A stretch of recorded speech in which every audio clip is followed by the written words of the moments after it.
made the film. There's no that like African world culture, which is what we showcase to the world.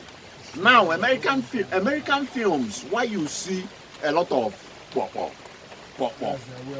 That's their way of life. They are trying to show you what they have to offer. They are trying to show you when you see them doing like all these films, they highly technical. You know, they use a computer, use one car, use one camera. They are trying to show you, hey, we are strong. We have the technology. We can make films. Are you getting me now? Then, it's an Africa. It's just like when people say, every film I am in Africa, did you go there?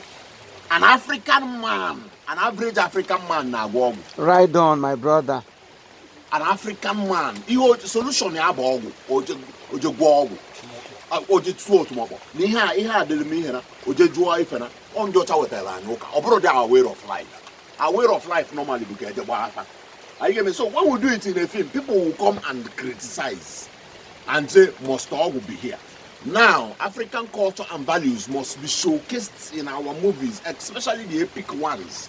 Tell them how we lived, how the African forefathers made the African land, what they were dressed like, how they dressed, what they were eating. For instance, ndị Mgbo na ahụji n'ọkụ ga-eji with mmanụ tinye ya ụkpaka tinyecha ya ụtazị tinye ya ife na ọ na-atọ ịmago apụta sakụrụ a na-emu ya emecha ebute palm wine ala palm wine. Now Africa. Okay, ala. Ana ala palm wine. Anwo mo go asonya na mbara na. In Africa, Igbo, three things our people know. Eje ugbo. Eje enu. Eje enwunye fa. Abata fa ja mu nwari nne. Because we ebe fa na eje. Eje sira anu ugbo nata. Anwuru anapu. So, at all times bo onye Africa mgbo anwuru na apu na azu. Obro na na ami anu. The crops. The crops. So how many of our epic films somebody who knows African culture, how we lived, the explanation crops like oka, like akidi, like ifena. They talk about those things. Then, and an old man in Africa way back now,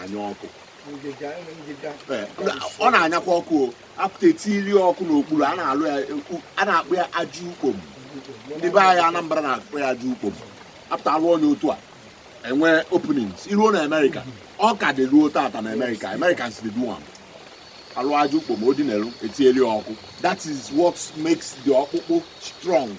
That's what makes an old man or Abokajako on Azuma. I think today about Sunday. Are you getting me now? Chatakwana and Kawa de so Amro and Apple. Our people make epic films without showcasing what we have. They just tie rapper. Eat a powder and a pancake. Yeah, the case now, but star. A wife and one film on your Buaisi. Buaisi star. Well, I have a epic film.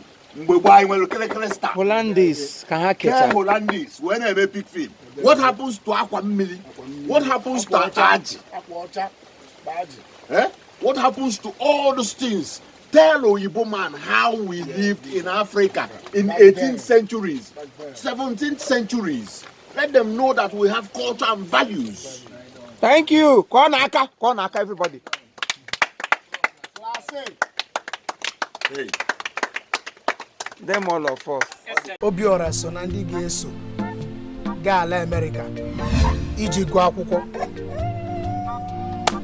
Father. Ya bụ na Obi. Father. Nwa mgbe nta. Ị ga-aga kwakọ ihe gị niile ị ga-eji aga America. Otu osiri. Father mwa.